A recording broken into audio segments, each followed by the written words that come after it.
Hey, what's up guys? It's Joe from GadgetryTech.com, and today we're going to review the Rosewill Gram mid-tower case. Now at the time of this review, which is the very beginning of November, this case is selling for $89.99. Prices can obviously change, but I'm going to base my review on that price. So let's unbox this thing and take a look inside and see what you get.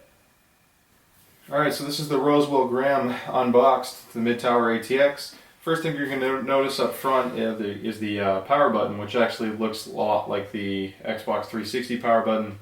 So if you're an Xbox fan and you kind of want that theme going on, just something cool to point out. This does light up. The bottom button here is your reset.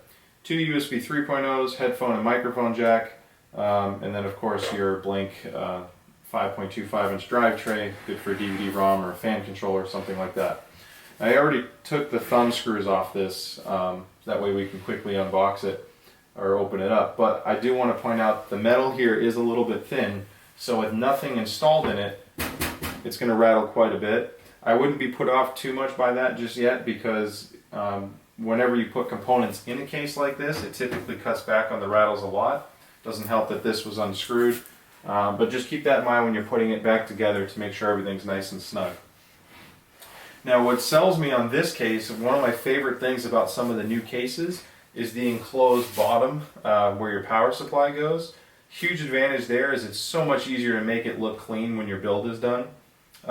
Basically your power supply will install from the back side instead of the normal side that you work on.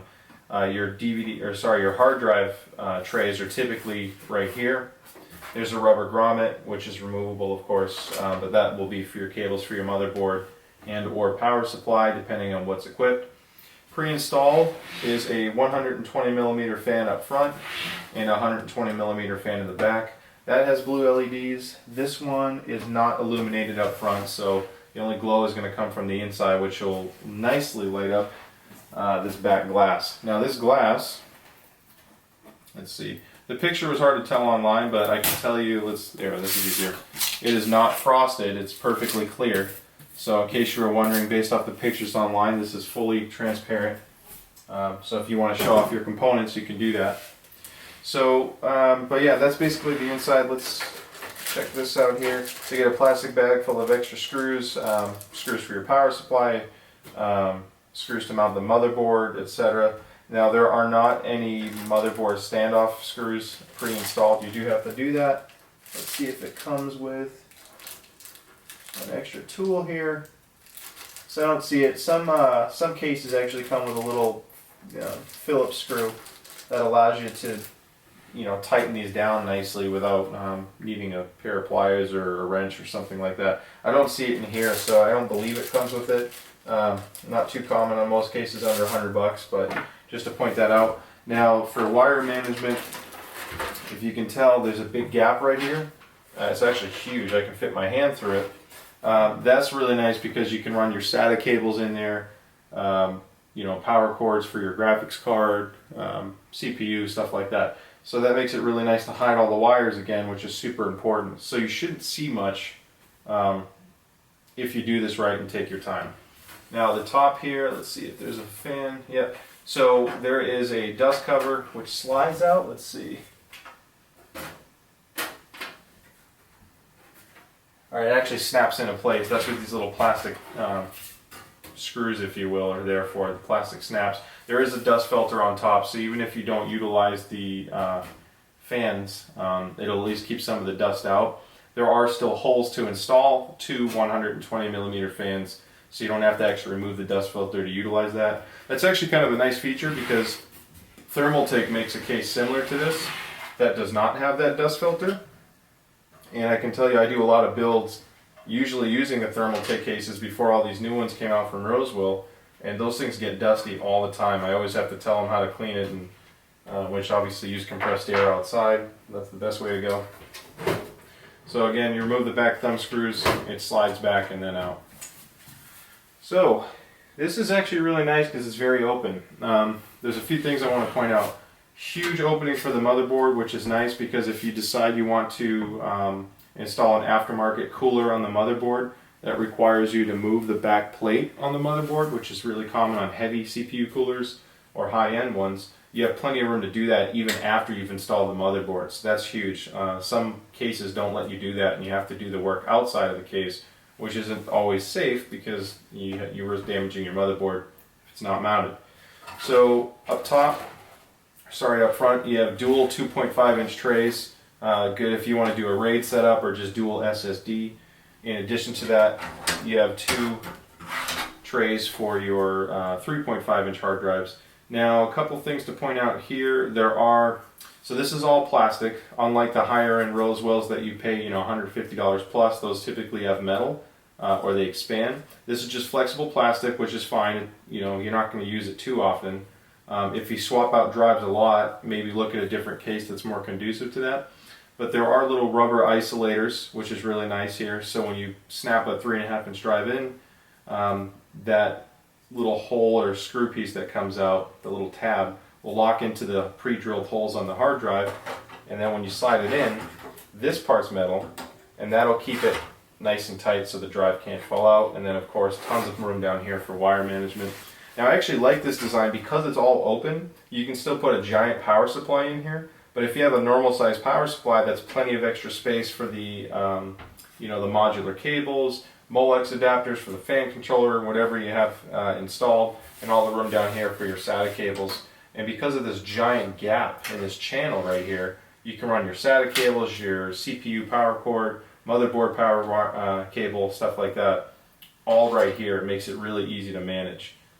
These screws are for your 5.25-inch DVD drive that you would typically put up front. The other side is toolless, so you can technically unscrew it and just slide the drive in, and that'll work.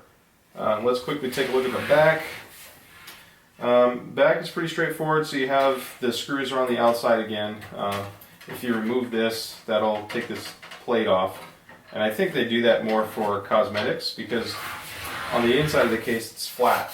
So when you install the expansion cards, like the graphics cards, stuff like that, the hook that actually goes over the upgrade panel, if you will, or the rear panel, goes outside of the case. You have normal screws to mount it, to secure it, and then when you're done, you slide this back down, and that'll keep everything looking black instead of having like a mix of different colors depending on how many components you've installed.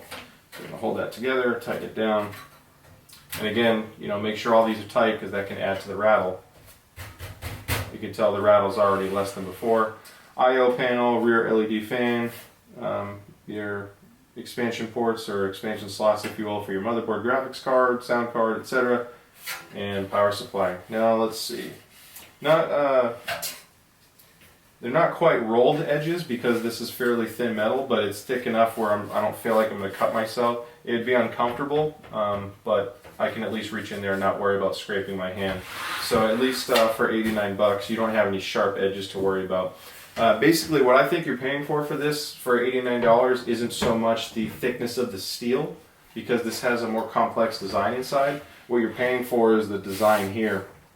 That's a lot more metal involved. Additionally, it gives you a huge benefit, again, of having nice clean wire management. And, pretty flexible. You can obviously do a giant graphics card in here. I believe it's 340 millimeter. But essentially, if you have a 12 or a 13-inch graphics card, that'll fit no problem at all.